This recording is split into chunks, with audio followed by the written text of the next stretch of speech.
ভাবিবলৈ তোমাৰ বেয়া লগা নাই নাৰীয়ে ঘৰ সাজে বাঁধে তুমি বজাৰত বিক্ৰী হোৱা এজনী নষ্ট চৰিত্ৰ ছোৱালী তুমি ভোগৰ সামগ্ৰী সদায় তুমি নিজকে বিক্ৰী কৰা এজনী নষ্ট চৰিত্ৰ ছোৱালী কেনেকৈ বুজিবা ঘৰ সংসাৰ ভাবিবলৈ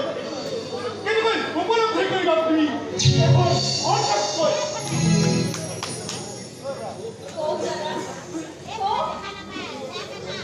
আপুনি কোৱা কথাবোৰে মোক আঘাত কৰিছে বুলি আপুনি নাভাবে কাৰণ নতুনকৈ আঘাত লিখিবলৈ মোৰ দেহত ঠায়েই নাই বানপানী উটি অহা মানুহ একোদৰে নিৰাপদ স্থান পাবৰ কাৰণে পানীৰ লগত যুদ্ধখনৰ কথা আমাৰ মনত পেলাইছোঁ সেই সময়ত কিন্তু মান সন্মান ঘৰ সংসাৰ এইবোৰৰ কথা মনলৈয়ে নাহে এটা নিৰাপদ স্থান পাবৰ কাৰণে যিকোনো কামেই কৰিব পাৰে ঠিক ময়ো তেনেকৈ জীয়াই আছো দাদা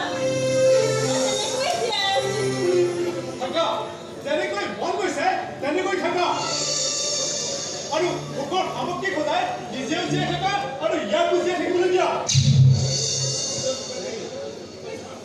তোৰ ভিতৰত লুকাই থকা চৰিত্ৰৰ বিষয়ে যদি আধুনিক